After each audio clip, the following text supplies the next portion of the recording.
Perfect. I believe we are live now. I think we can let give it just a second until people join. But Awesome. are you at home? What is the background home? Is that home office? Yeah, Yeah. back All at right. the home office. Sweet. All right. Well, I think we can just start kicking it off. We gave it a minute. Why not? All right. Do it. So thank you everyone for joining today for our Mogul webinar. My name is Alex Blackwood. I'm CEO and co-founder of Mogul, and with me is Joey Gumtatow, COO and co-founder per usual. Perfect. Well, appreciate you all joining. Today, we're going to be going through a variety of topics. Number one being the just overview of the webinar agenda, obviously, behind the scenes of Mogul, today's real estate market, our take on it, and what you should be watching out for, especially as you deploy capital in these uncertain times. A little bit more about myself, and then just we also have a all right. Anyway, so then we can go a little bit more into the properties themselves and then go into a promo, which is a special promo for all the listeners today, just to give us thanks. And of course, as a reminder, you can feel free to drop any questions that you have in the chat. You can message us privately in the questions tab, or you can message it broadly in the chat tab. But with that, let's jump right into it. So with that, Joey, do you want to give a brief background about yourself? Yeah, Let's back I up. was gonna pass it back to you and ask if you wanted to give us a background into kind of the history of Mogul, and then I can dive into my background and you can give a little bit about yourself as well. Perfect. Yeah. Background about the company. Myself and co-founder, obviously, we were both at Goldman in their real estate private equity group. We've deployed billions on behalf of the 0.001% of institutions. I have a unique background having worked with blockchain-focused financial institutions out of New York and thought blockchain can be applied to real estate to further democratize the asset class and provide everyone the ability to invest in high-quality, institutionally vetted properties all for as little as $250 and receive dividends the second Tuesday of every month, appreciation in real time, and tax benefits. When I met Joe out of Dallas, knew he was supposed to be the co-founder with me. And so with that, I can pass it off to him. Yep. So Alex invited me out to this awesome but sketchy diner, and we essentially spent 6 hours just coming up with what would be the basis of Mogul. So, since then we moonlit it while we were at Goldman Sachs. I was primarily doing multifamily real estate investing on the private equity side, and Alex was primarily focused on both the credit vertical and some really cool up and coming equity verticals like glamping, among others. And, while we were kind of progressing our careers in the banking world, we were simultaneously building this, and so we moonlit this and built out kind of an MVP, with our at the time contracted development team, and got some great funding behind us from friends and family that we were incredibly lucky to have on our side. And then Tim Draper came in and made us an offer, kind of for our official pre-seed round, and we took that and left and moved out to DC to start Mogul full time. Perfect. Well, thank you for that background context. And I will say, to highlight it, we obviously have been building this for quite some time, and assets have been performing quite well. Average IRR right now is that 18 to 20% range. On top of that, cash on cash yields are hovering around that 10% cash on cash yield. So with that, let's get into how we're analyzing the market and a little bit more about the market and how you should be looking at it. And so with that, Joey, if you want to just give a brief look ahead to 2025, and then I can go into what this new administration means and what are some kind of problems and opportunities that we see, especially in the investing market. So with that, turn it over to you. Yeah, definitely. So for those that are new and joining us, Mogul is primarily focused on single family rentals, right? And that is a great foundation of kind of the landscape of real estate as it sits on the residential side of things. We focus on four kind of different business plans, all different lengths of rentals effectively. So short-term rentals, mid-term rentals, and long-term rentals. We also have a modified sale leaseback that's really fun, and helps kind of battle the harder parts of investing right now, when it comes to high cost of borrowing, I would say, and the barriers to entry that exists for new investors today. So we like to lower those barriers with every aspect of the Mogul investment process. But kind of looking ahead, everyone was projecting that interest rates were coming down in the new year. Obviously, that's looking a little less likely in terms of the more drastic decreases that we were projecting. And so what does that mean for us as investors? That means that barriers to enter are still really high. Rentability still remains high, from a business plan perspective. And so it's actually a great time to take advantage of the tailwinds that exist in the market, even though borrowing costs are relatively high, and push forward in terms of building out portfolios. And so I'll pass it back to Alex to talk about what those current events mean, and then I can dive deeper into how those interest rates affect Mogul and what we're doing to mitigate against that. Real quick, though, I do want to go over briefly. You mentioned interest rates, and obviously, when we're looking into this year, it has changed. Analysts have looked at it and thought there would be multiple interest rate cuts by the end of the year, pricing that in. And that, when I'm saying priced in, obviously got priced in the stock market. They thought that economic activity would be boosted as a result of it. So when you're thinking about it, maybe you could just walk us through high level when we're saying that interest rates are going to stay higher for longer. How should we be thinking about it as we approach the real estate market? And how did people approach it before when interest rates were lower, and now that it's going to be that interest rates are higher for longer? I'd love to hear your thoughts around it.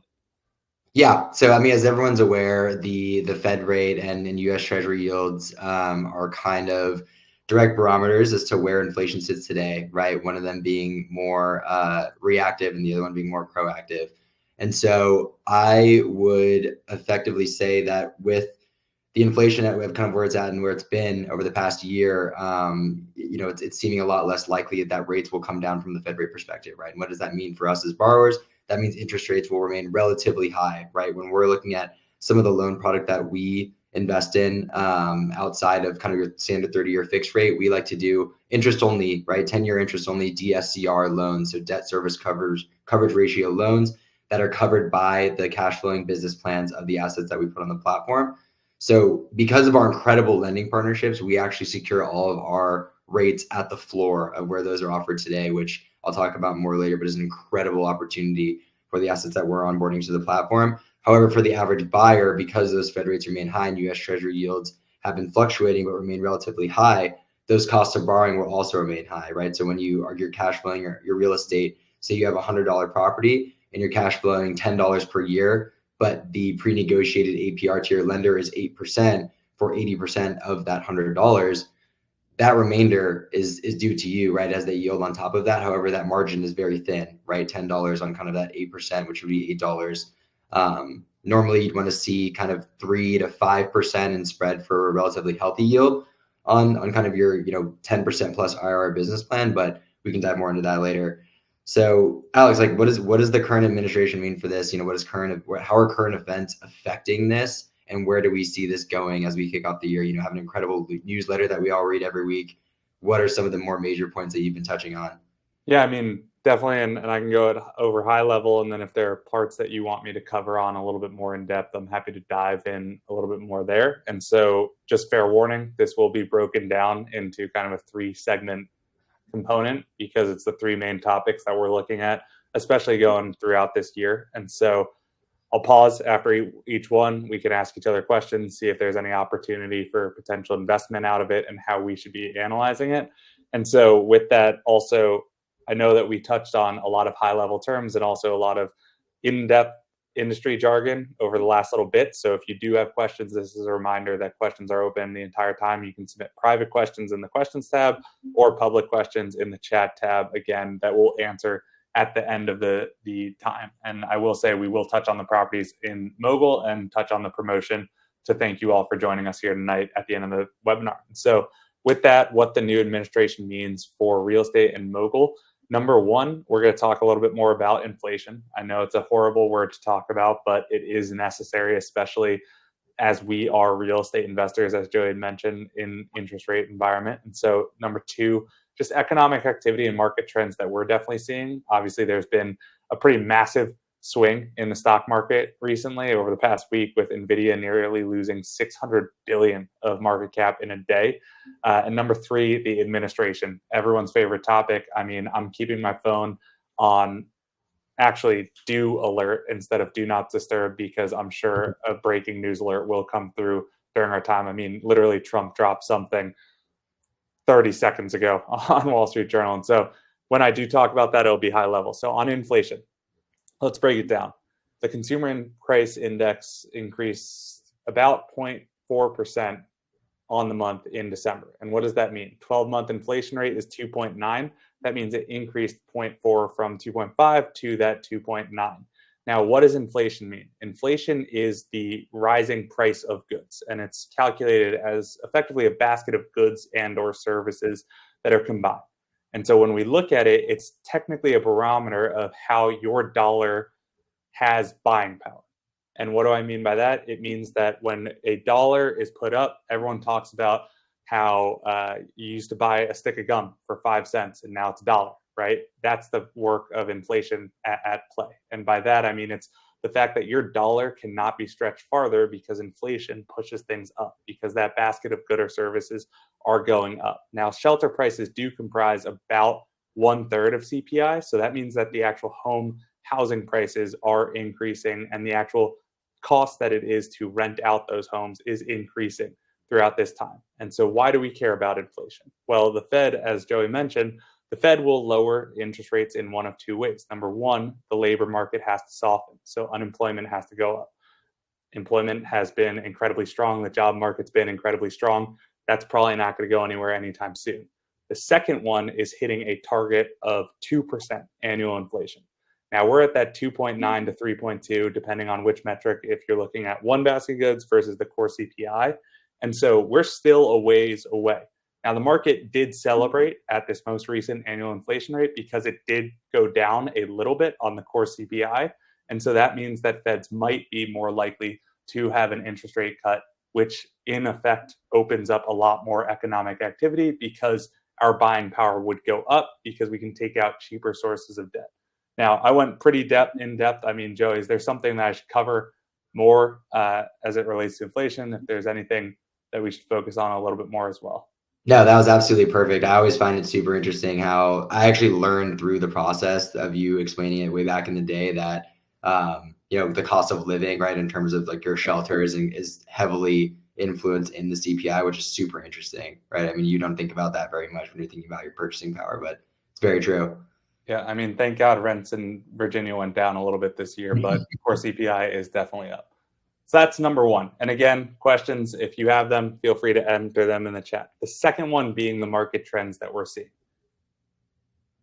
I'm not going to talk about the administration. That'll be the third point. But right now, the way that we're looking at it, the stock market just got routed this week, and crypto markets have been booming and also busting as a result of this.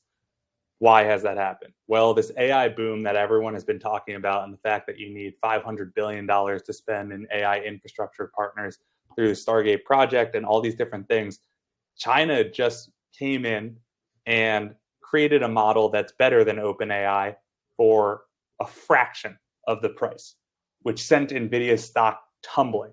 And by that, I mean it was the single largest day wipeout of value on the market ever. It was about 568 or in between that and $600 billion was wiped out from the NVIDIA stock. And that's a result of the fact that they earn money by people buying these chips for more computing power. And so if you can build cheaper models for your AI companies, then that means NVIDIA is well overpriced and you don't need as expensive a chip maker. Now, of course, everyone has their different theories about maybe they secretly did have NVIDIA chips. Again, that's entirely theory. And at this point, it did get priced into the market. It dropped the tech-heavy NASDAQ day over day because of the fact that it was loaded up with these AI companies. And so as a result of that, the market actually tumbled a ton. Now, on top of that, I will note that JP Morgan and Goldman over the next decade have said that the S&P 500 will substantially underperform the market. And by that, I mean JP Morgan analysts have actually projected that the S&P 500 will return 6% annually over the next decade. Don't believe me, it was about a 34% increase last year. Now, things have to fluctuate and things have to come back to the average. And right now, the average for the S&P 500 for the past 70 years or so has been roughly in that 9 to 10% annualized return. Now, the fact that it returned 34%, that means we're in for a rude awakening, especially given the fact that JP Morgan and Goldman both are projecting that it'll be a 6% increase year over year for the next decade. So that brings us to real estate. That's a place to park your cash. That's a place to hedge against inflation that I had mentioned earlier and in a more tax efficient manner. Now, outside of that, the crypto market, Trump presidency comes in, he installs a lot of crypto heavy and pro crypto cabinet members, whether it be the treasurer, whether it be the crypto czar that we have now. And so with that, I do think that the crypto market will continue to boom and you'll see a lot more growth there, but it will come with a short-term hit, especially as you kind of have some price corrections on the way to that 150K mark that everyone's talking about by year end. But anyway, that's kind of the broader market sense. Happy to dive into anything there or go right into the administration. Yeah, I think just quickly tying that to what we're looking at in terms of hedges against inflation, hedges against your kind of relative return of capital when you're looking at other asset classes, right? That's why we love real estate so much. I mean, just from past performance, all of our short-term rentals have outperformed the 9 to 10% just from a yield perspective, right? That's before factoring in any appreciation, which is absolutely incredible over the past year. Not to mention the real estate itself isn't as subject to the volatility, right, of the price increases and fluctuation that are associated with like the drops, for example, that you mentioned across the AI market today and kind of or in the past 2 days across the NASDAQ as well. That's why we love real estate, right? We mark to market the assets on a monthly basis. It's always a steady upward trend. Sometimes it's a little bit more linear. Sometimes it's a little more exponential. Sometimes it's a little bit more flat, but very, very rarely, unless something is very significantly wrong with the market itself, will you see price fluctuations in the wrong direction, right? In the red. And so that's why we love parking our money in real estate. That's why we treat Mogul like our kind of private high yield savings account, right? Is like how I like to say it, right? Instead of earning that 4 to 5%, you're earning that 9 to 10% of short-term rentals through our case studies per year in yield alone, and then trending up to that 16+% in total return per year, factoring in appreciation.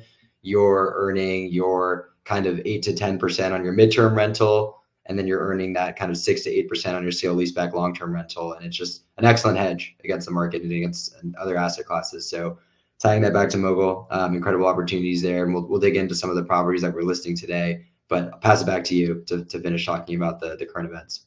Definitely. And again, if you have any questions, feel free to put them in the chat. We have a special setup of time to answer all of these questions and more, especially and talk about the promotions that we have to thank you all for joining us. So with that, we'll talk a little bit about the administration and then we'll dive into the properties. And I do want to leave a little bit more time for property overview than we initially had scheduled, because I do think it's helpful, especially as we analyze the current market and we can focus a little bit more on Mogul specifically for our investors. And so right now, I think the things to consider are in the first week of Trump presidency, it's pretty remarkable that the Trump presidency has only been around for 1 week. We were talking about it earlier today, just with the slate of executive orders that had happened. And so number one, DEI initiatives have just gone by the wayside. And by that, I mean, there have been 2 executive orders that have shaped DEI in the federal government. Now, we don't necessarily want to touch on that, but that's just something to highlight as one of the many things that happened during the Trump presidency in the first week. Second thing being the pardons, obviously. The third thing being Stargate. Now, this one was a very interesting one and ties directly back to the crypto or the AI falter, so to speak, with DeepSeek coming in. And by that, I mean Stargate is a $500 billion initiative that President Trump has put in place with the head of OpenAI, with I believe SoftBank is also backing it, and Oracle, I believe, is the third one. And so with that, they're looking to deploy about 500 billion into US ventures that are formally focused on AI infrastructure partners throughout the US. It's come under a lot of flack, and the main reason being that there actually is I would say, number one, we don't know if they even have the money. OpenAI loses money by the day. And number two, on top of that, the joint venture is created by a bunch of people that may or may not have those funds ready to go. And so that's one thing to focus on. Now, outside of that, obviously the interest rates between Trump giving remarks at Davos, and that caused quite a stir. He can't take Powell out of chair yet. However, he did mention that he wants to bring down interest rates. And the last part being the tariffs, right? The tariffs behind this is a massive tone. I mean, the fact that he's willing to try and exercise tariffs of roughly 25% on Mexico and Canada, that's going to hurt us as consumers as prices continue to increase. That will actually be a negative impact to inflation as prices increase there, which again would hurt that interest rates, which he's trying to bring interest rates down. So why introduce tariffs? Number one, it being a kind of leverage point for foreign policy. And number two, to incentivize people to build within the US. Those are those two main reasons that he would promote tariffs. And so, with that, I can pause there. And if there are any questions on that, if not, Joey, would love to hear your thoughts as to how Mogul should be thinking about the real estate market in the next 6 months to 12 months. I will mention that is one of the questions that came up from one of our attendees. And so if we can cover on that, because I do think that's incredibly relevant to this conversation that we're having right now. Yeah, absolutely. I think I'll bifurcate it between our borrowing power, right, on the cost of borrowing side, and then also our portfolio construction as we look at kind of our property pipeline going forward. So starting on the borrowing power, kind of diving a little bit deeper into what I was talking about earlier, we are focused on DSCR loans, right? And just as a quick recap, that's debt service coverage ratio. That means the cash flow from the real estate business operations have to at least cover the debt service payment, which is the interest payment plus the principal every month at least a 1.0x multiple to make sure that your debt service is being covered and you can continue to service the loan, right? That's how the underwriters look at it. And so we take out these special debt service coverage ratio loans with 10-year interest only initial locked fixed rates that allow us to have a minimal monthly payment paying only the interest and not the principal. That way we can service the debt with a lower monthly payment, distribute dividends on the monthly basis that we do through the Mogul platform, while simultaneously maintaining a higher levered IRR per year, right, on that borrowed money. So just thinking through what we're working on right now and what we've achieved, we've actually secured a new kind of promotional product to make sure that all of our 10-year interest only DSCR loans are at the rate floor. So rate floor right now is at 6.875 on the DSCR kind of 10-year interest only product, which is absolutely outstanding. If you look at the average rates right now, you'll look anywhere from 7 to 8.5 to 9% on the interest only side. And that obviously eats directly into your cut of the pie as the equity holder. Again, going back to that $100 property scenario, right, with the $10 in annual kind of post-expense yield, right, that NOI yield post-expenses, that $10 is going to get cut into for every percentage point of APR that you're paying to your lender pre-negotiated when you close on the property. So super excited about that. That's a tremendous feat. I know it might not sound incredibly exciting, but it is. And what it means at the end of the day is it translates into a much higher yield for you. So again, on our short-term rentals, we've been able to achieve double-digit yields, and that's net cash on cash yields per year to you as the investor. This will allow us to continue to do that while maintaining or even growing our operations on the revenue side in terms of property cash flow generation. So super exciting about that. Segueing that into what our kind of portfolio construction looks like. Right now, we're primarily focused on kind of the short-term and mid-term rental models, right? And so those are both inflationary, I would call, kind of business plans, meaning that, as Alex mentioned, with the high cost of borrowing, you need high yields to meet those costs of borrowing, right? So if you are originating debt with high sixes, low sevens APRs, you're going to make sure your real estate yields are at least hitting those yields to cover those APRs, right? And so right now, unfortunately, long-term rentals post expenses, unless you're looking at a very valuable, rare scenario, possibly where you're not even taking out any debt, you're not likely going to meet that kind of 8% plus threshold, right? And again, we like to see more spread on that cost of borrowing than just that 1% to 2%. However, with short-term rentals and mid-term rentals right now, we're really excited about those prospects because we're actually achieving revenue multiples well above what's allowing us to achieve that 10% kind of yield.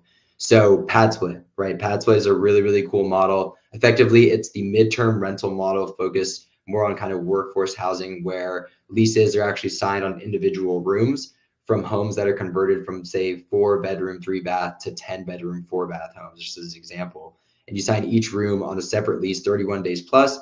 One, combating against kind of city and MSA-wide legislation that's actually putting out ordinances to limit the number of Airbnbs that can rent under 31 days in the market. And then two, actually achieving revenue multiples 2 to 2.5x above where those Airbnbs were performing in saturated markets like, say, Phoenix or Atlanta, just to name a few.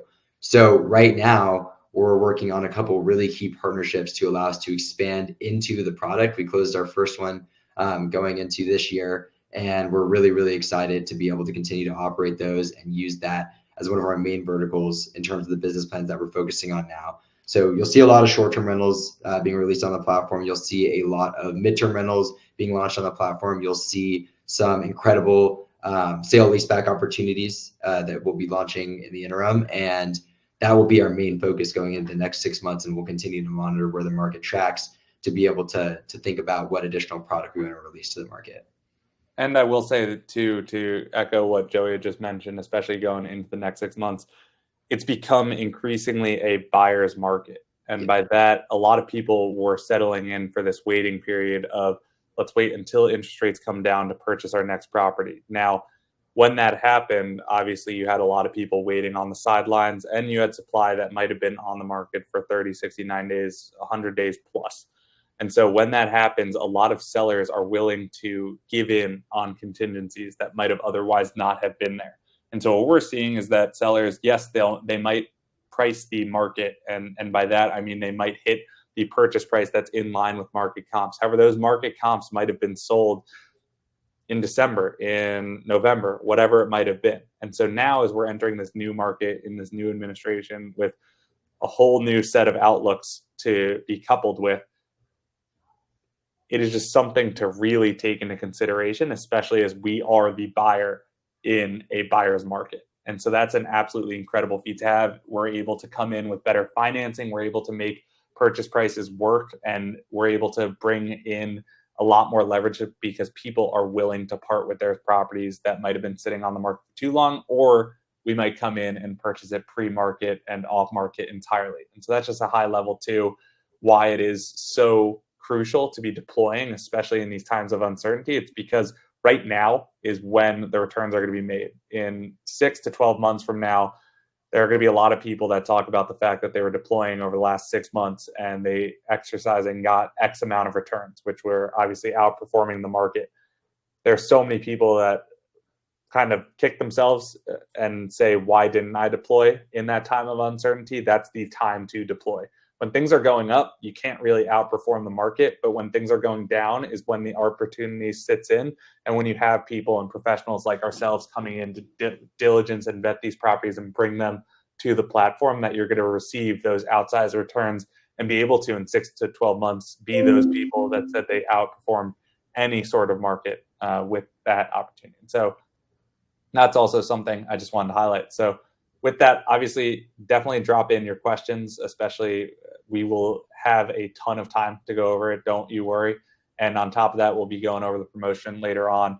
But right now, we're going to be talking a little bit more about the property specific, because I know a lot of people had a lot of questions during our last webinar about each individual property. And so I'll preface it by we're going to highlight just a few properties that are available for sale now. And if you have any other questions, definitely look into submitting one through the questions portal. So one thing to note too, before we dive into the properties and Joey takes us through all of it, is number one, we had an incredibly quick sellout of the Axelrod, one of the biggest property raises to date. On top of that, the first full month of dividends that was issued out in December, that was paid out in January, was a 1.1% monthly cash on cash yield, an absolutely stellar achievement given the fact we had closed on it just a month and a half prior, and it had already received 2 months of dividend payouts. So just really speaks to the quality of assets that we bring to the market, and also that quick turnaround that we have with our property management teams, and obviously Joey and the team with the asset management team. And so that's number one on the Axelrod. Number two is the sellout of the roads. 2 properties sold out in the first week. That's definitely a first for us at Mogul, but it won't be the last. We have a few more properties coming up here, but the roads is definitely one of the properties that is the first foray into the pad split model that Joey had just mentioned. It's out of that Phoenix Mesa market, and we're definitely looking forward to exploring more of these pad splits. Outside of that, too, I do want to highlight the promo that we're looking to run. And so with that, we've got an exclusive offer just for you. I'll read it like people would in a podcast, by the way. That way I don't miss anything. We've got an exclusive offer for just our webinar attendees tonight. Normally, our 10K investment protection is only available to new investors and their first investment. But for all of you here today, we're extending it to any additional investments you make this week up to 10K. That is, if any part of your investment loses value during the first year, we will cover you up to 10K in losses. So deploy whatever you have, or deploy over this week till Sunday of this week. We will cover any 10K losses if there are any after the first year, of course. But it doesn't stop there. If you invest 5K in the WAGs, our newest property, you'll get 250 in property credits for the Krakow. Go up to 10K, and that doubles up to 500 in Krakow credits. So with that, that is only available for everyone attending tonight as a thank you for your interest in these webinars we're hosting, and will be valid until the end of this week. And so that's just high level on the promo. But with that, let's jump into it. All right, Joe, you want to give us the case studies on the WAGs? Yeah, I'd actually love to share my screen if everyone doesn't mind. Let's go for it. So here we go. I can pull up the. Let me know when you can see this. Yep, I can see it. Awesome. Shout out to our team for providing the user experience, which is an incredible, beautiful feel and UI UX, and just love using this platform. So I'll just dive right into it. This one we call the WAGs, aptly named after one of our favorite characters from our favorite show, Billions, which clearly has been the theme of the more recent properties that we've been releasing.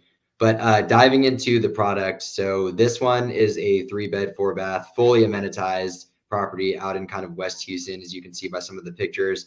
The backyard is fully equipped with a heated pool, hot tub spa to boot, and again, over 2,300, almost 2,400 square feet of interior living space. So we're really excited about this one. This one was operated as an Airbnb for only about 70% of the year previously, but achieved actuals well north of kind of where our go forward year one projections are if you look at occupancy on a stabilized basis. So, thinking about some of the product here, again, as I mentioned, we're taking out 75% LTV loans right now at the rate floor. And so we managed to secure an interest only loan at sub 7% on this property, which is incredible given the year one yield from an NOI perspective is much, much higher, closer to the 12 to 14%.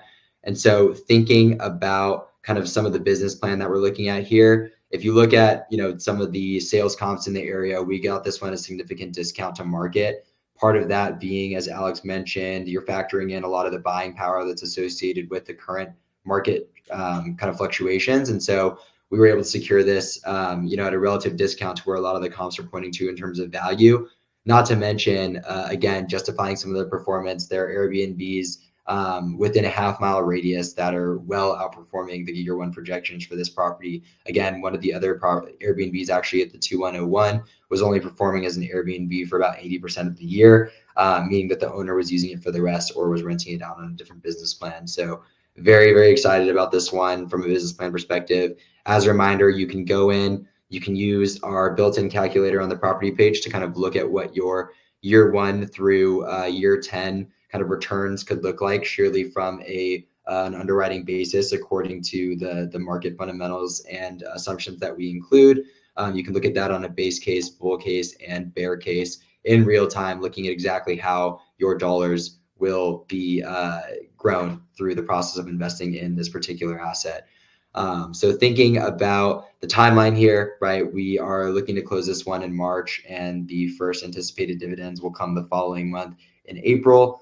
One of the great things about that is typically you won't have debt service in your first month because you're either prepaying interest or the loan, according to the closing date, doesn't start until the next month or even 60 days out. And so that will allow us to potentially distribute dividends from the first month of operations before even having this in kind of stabilized occupancy post-closing. So that's really exciting.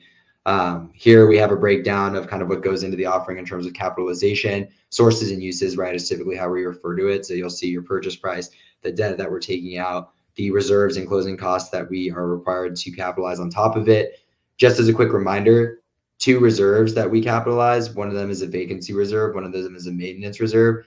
The vacancy reserve is exactly as it sounds. It's there to cover baseline expense loads for over 9 months, 9 to 12 months typically, assuming that you're not cash flowing the asset or business planning the asset in a sky is kind of falling scenario, right? Giving us plenty of time, giving you plenty of time as the investor to decide on the best next steps in terms of recapitalization or selling the asset in that sky is falling scenario. So that's why we capitalize the vacancy reserve.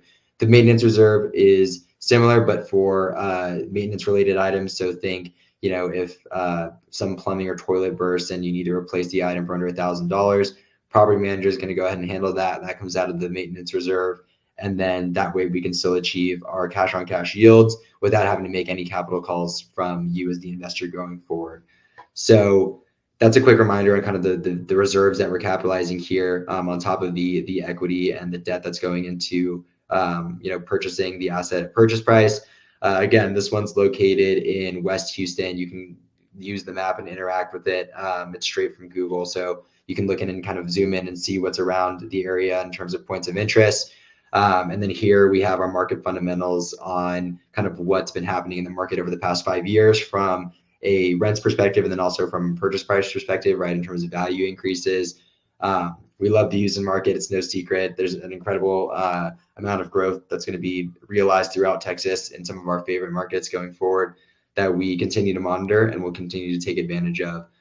Here you can see some of the pertinent documents that are required to diligence the asset when you're really, really diving in and getting granular. So think the operating agreements, purchase agreements, inspection reports, appraisals, etc., which we make available to our investors. And then here you will see some of the team members that are actually operating the asset from behind the scenes, including one of our preferred financing partners at Host, and then one of our preferred property managers at Surge.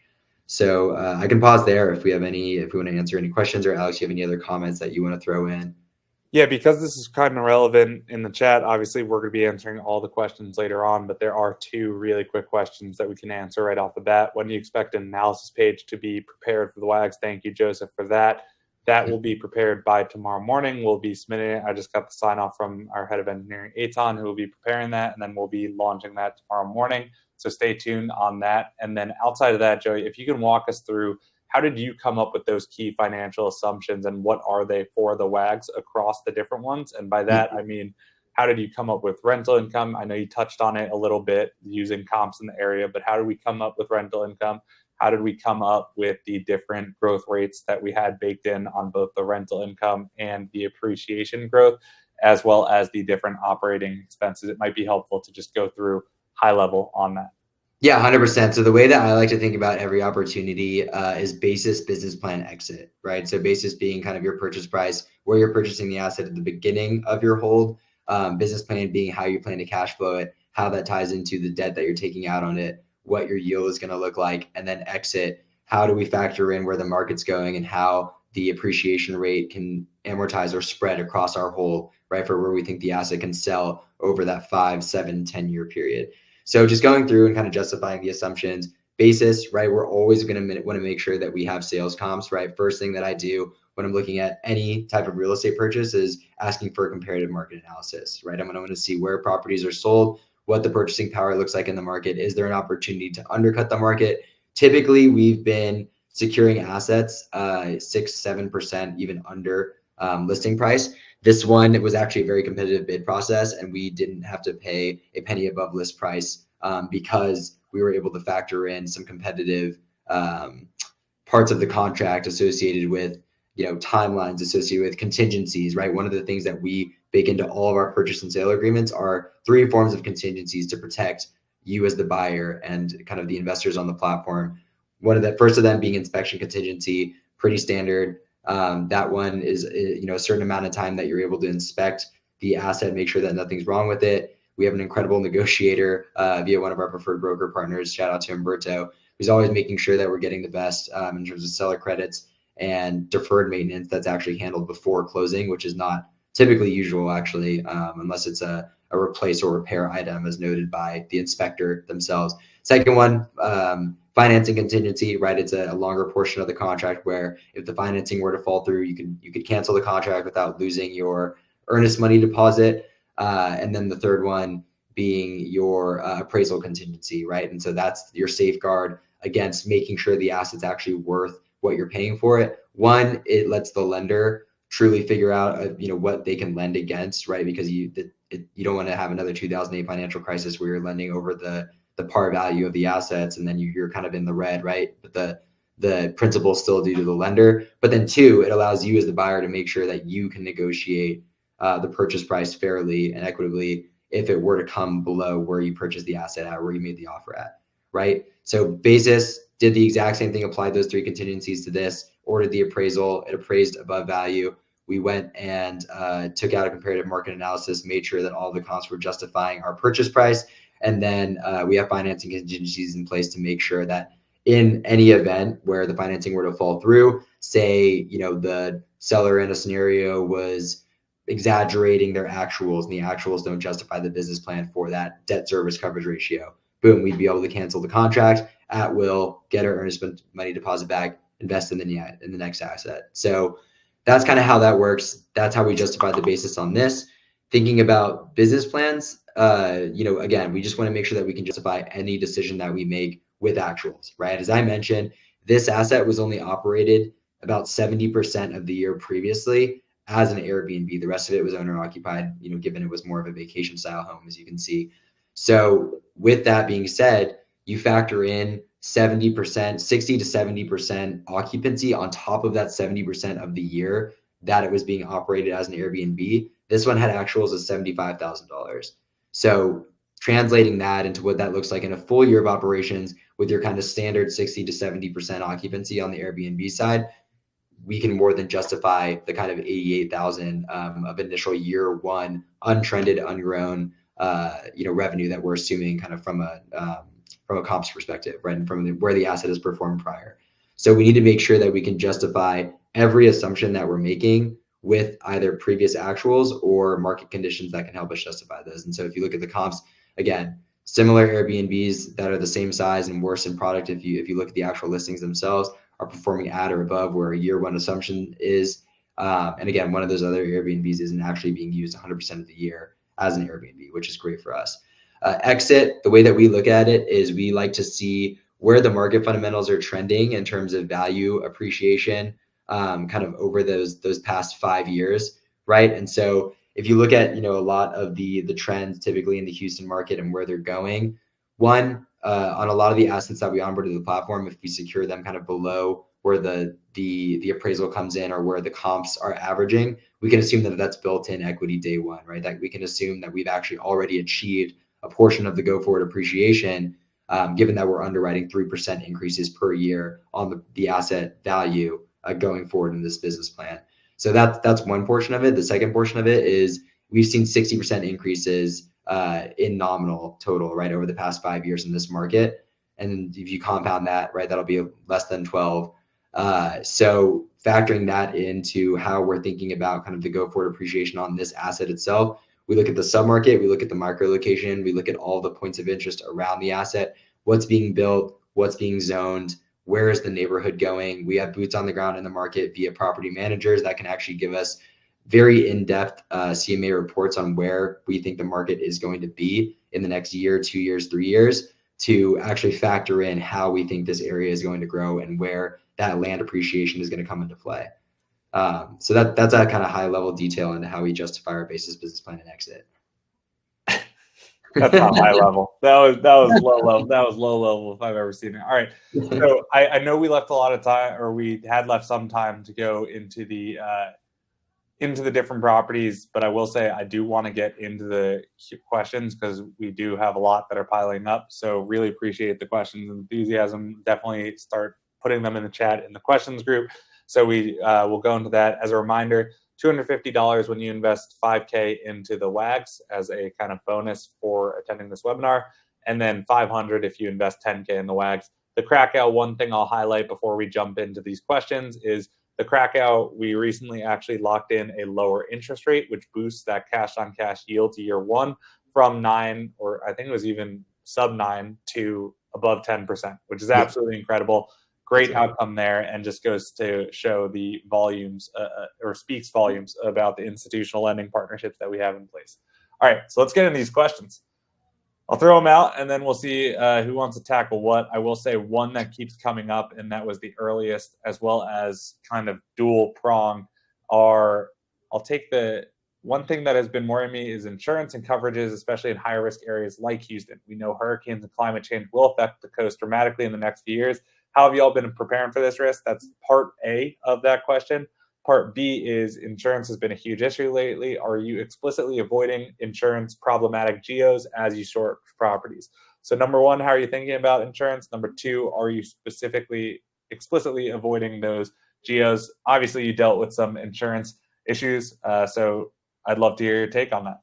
Yeah, and I know we're going shotgun approach, so I'll keep the answers Yeah. a little more brief. But we take out two forms of insurance, high level on the properties. One of them, landlord insurance, and the other, kind of your dwelling policy, right, under an umbrella policy. So the great part about that is you have two forms of insurance. One covering all kind of force majeure acts of God against the property itself, right? So think fire, flood, any weather related activity, pipes bursting, etc. The other one, the landlord policy, actually covers us against the revenue that we wouldn't be able to generate in the loss of use scenario where the property isn't operational as, say, an Airbnb or midterm rental during that time, right? So we had a case study released where one of our properties in Houston was affected by one of the hurricanes and effectively blew the fence off kilter, whatever it was, 15, 20 degrees. Property was perfectly fine. No claim had to be taken out, however, on the dwelling. However, on the landlord side, we actually weren't able to operate the asset during that time, and so had a full month's payout based on the previous 3 months of operations, just as a quick case study. So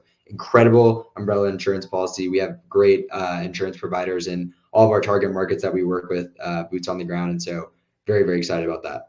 And I will say two things to highlight on top of that as we're looking forward is we definitely are staying away from some of the more problematic markets. I don't think Houston right now will be as problematic and warrant us exiting the market entirely, especially given the market fundamentals are so strong there, on top of the fact that we do have several forms of risk mitigant insurance. And so there is no worry right now about insurance pulling out of Texas or Houston as a whole, as they did with California. And so we do stay away from the more problematic geos, and we do take out kind of more the environmental style reports on the areas, right? Is it going to have a lot of flooding in the area? Is it going to have a tremendous amount of sleet or whatever it might be build up? And so we do factor that in. We also do factor that in when taking a line item by line item growth approach, because obviously insurance will increase over time, but that is baked into our assumptions going forward. So definitely something to think about. And thank you for that question. It was a very, very helpful and very insightful question to ask. So outside of that, is this going to be recorded? Yep, it will be recorded and posted from somewhere else. When do you expect the analysis page? Again, tomorrow morning for the WAGs. What are the key assumptions? We went through that.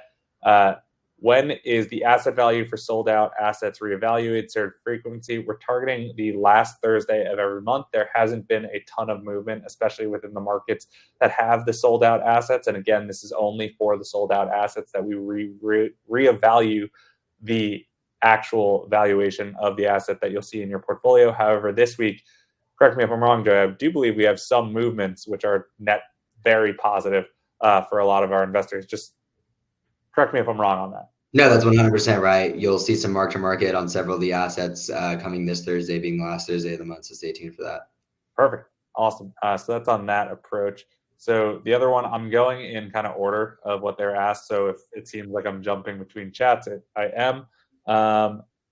We answered somewhat. Ben, let me know if we didn't answer fully what the real estate market looks like for Mogul investors in the next 6 to 12 months. That's kind of what we had answered during the market section. I kind of wanted to highlight during there. Let me know about the insurance question if there's anything there. Those are two that we covered. Does Mogul utilize third party for audit of results? I will say we do have a CPA accounting team that does bring up the tax documentation. We will be uploading the tax documents. We're working on them now as we speak. And so they are fully audited, the results, because of the fact that we do have to have fully audited financials for each of the assets. So each individual will receive their K1, and we're targeting over the next little bit. Again, we'll have more clarity on exact timing over the next little bit, but you will be kept up to date. So you will see the actual audit of our results. We're as transparent as can possibly be. I mean, I'm willing to hop on a call with anyone that attended this webinar and go fully in depth onto each of our financial statements if that does help. What is your LTV on the properties, Joey? Yeah, so typically we target 70 to 80%. The fluctuation being that we want to make sure that the debt service coverage ratio is healthy, right? So depending on the rate, which right now, again, we're at the rate floor on all of our deals going forward, which is tremendous. We want to make sure that the asset is optimal. So what we do is actually when we're underwriting it, we do a sensitivity analysis to see, based on the different rates that are quoted at the different LTVs, what is the best outcome in terms of the dividend distribution and ultimate return that we can give to you, right? So as the LTV goes up, typically your rate will go up as well, just given that that debt service ratio is coming down. And so that's why we do those sensitivity analyses to make sure that we're getting the best possible outcome for you. Definitely. Well, I like that example, and this ties in well to the next question that we have. And again, apologies if we do fully answer it, that's great. If we don't fully answer it, ping us in the chat. We're going to go through all the questions and get through them in the next 10 minutes. So with that, one of the questions that we had, this ties directly into the leverage point, and I'm happy to take this one. If the loans are interest only, what percentage, if any, of the income on these properties is going towards the principal payment? Or are you just relying on appreciation to provide much of the equity when it's time to exit? So I'm happy to cover that. And so when we think about the leverage point, it's exactly what Joey had mentioned on the loan to value in terms of your target loan to value and what you're looking to have. We like to think of leverage in two forms. It's either accretive or dilutive. Accretive means that when you add leverage to the deal, and by that, when you take out a mortgage, it increases your returns from your quote unquote unlevered returns, meaning that if you take out a mortgage, that 8% cash on cash yield actually goes to 10%, and that 1% appreciation goes to 5% appreciation, meaning that it increases. Dilutive means that the impact is such that it actually decreases. So the 10% unlevered yield goes to 8%, that 1% appreciation goes to 0%. And so when we think about the way that we take out leverage, we're only wanting to take out or go to a deal that has accretive leverage. And so this floor that we had mentioned, that's a massive component to it. But if you think about what gets paid out in a conventional mortgage, and in a conventional mortgage, you have an APR. That APR is basically paying down the mortgage and pays out principal and interest. Now, if you think about that, principal and interest versus an interest-only loan, that means that the payment is nearly double or a little bit more than the interest-only payment. That means that if you, all things considered the same, if you have an interest-only loan versus a principal and interest loan, that means that you're going to get a higher cash-on-cash yield, so rental income minus operating expenses minus your debt service. You're going to get a higher yield to yourself if you take out an interest-only loan versus a principal and interest loan. Now, most people ask, all right, so with that, why would you want to do that? And I'm trying to go through as fast as possible without kind of cutting corners here, by the way. So why would you want to take out principal or interest only versus principal and interest? If you think about what happens with principal and interest, you're paying down your mortgage over time. Now, when you pay down your mortgage over time, that cash is not going to work for you. It's only going to work for you in that property itself. And so by that, I mean, as you continue to pay down the mortgage over time, that means that the rate of return has to be such that it's increasing over time, but it's not, because your basis is getting wider in the property over time rather than being used in a different investment. And so it all comes down to opportunity cost of cash. Could you get a higher return elsewhere that you are using to pay down your principal? Most times, yes, you can. And so with that, that's why we strike an interest only. It's because you can take that cash that you're getting today, put it in something that's going to be yielding a lot higher than the return you're getting by paying down your mortgage over time. And so that's why we typically look at interest-only loans. So yes, you do rely a lot on the appreciation to provide the equity when it exits. However, you can realize a lot more cash flow day one, and I would argue all the cash flow day one because of interest-only fixed rates on that. So 100%. Yeah, I think it's also, that's spot on, absolutely spot on. It's also really important to think about your levered margin distributed through the hold, right? And what, just very, very simple example to contextualize that. $100 property, if it appreciates $3 and you have $20 of equity in it, that's 15%, right? In terms of the $3 on your $20. In year 10, if my LTV is now down to 60% or whatever, close to that it is, and I'm still making that $3 per year in appreciation on now what is $40 locked up in the property, that's actually a lower levered margin in terms of what I'm making on my pre-negotiated return with the lender. That's paid through the cash flow on their APR, and then the rest is given to me as the equity holder, right? As the rest of the pie holder. I get 100% of the pie appreciation as it grows, but I only continue to own the sliver of it. If my sliver is getting bigger throughout the hold because I'm paying down equity, it's actually diluting my return in terms of the levered margin, right, on the equity that I have locked up, versus through the hold if I maintain it at the same level while the property itself is appreciating and growing in value. So just a very simple example to contextualize it, but that was spot on. Perfect. And so There are two last questions that I have. I think one of them I can answer real quick, and then the other one I'll turn it over to you because you definitely have some deal. You've been working with California insurance companies way too long. So one of the questions that was asked was, do we get access to the P&Ls for the properties that we're invested in, or are the dividends and tax forms the only info we'll receive about how the properties are operating? I'm interested in seeing the P&Ls primarily to know when reserves have been tapped to maintain yield, but also just to understand the overall health of the investment going forward. Completely understand with you. That has been some feedback we've actually gotten this week. Is the first time we've been dealt that feedback, and we're always going to use that feedback to make our product and the platform a lot more transparent and better. So we will be implementing something that will allow you the ability to see on a more granular basis the reserves that are being tapped, the rent minus the operating, the interest expense, all of those different things. We're going to be building into the UI UX. That is on our product roadmap. We're hoping to get that done, if not by the end of this quarter, at least by April or May. But to sustain that in the near term, you will be getting the tax documents to see directly what capital has been put to work. And so that technically will show the capital reserves, all things considered, and it will show the yield. So that's high level on that. I'm sorry that we can't answer it right now, but I will say we are working on that to get that to you by at least March, if not April or May, for that. And so that's high level on that. Outside of that, happy to kind of answer any questions on the P&L if you have any in the meantime. But this one's for you, Joey, to wrap it up. Another insurance question. Are the Mogul real estate properties in California, do they have homeowners insurance, disasters like wildfire insurance? So I guess just more specifically on the Logan. Yep. Yeah. So the Logan, we have an umbrella policy there, right? Which again covers the dwelling insurance on one side and the landlord insurance. So this question is more so on the dwelling insurance. So we do have actually two types of insurance on the dwelling side, specifically for this property in California. So if people are familiar with the California Fair Plan, right, that effectively kicks in. It's a state-funded initiative to effectively kick in and back properties that aren't able to be insured by private insurers, right? So there was news about State Farm and others that had pulled out through 2023 or 2022, making it a lot harder for kind of your larger private insurance carriers to actually originate insurance policies on homes that were in high-risk areas.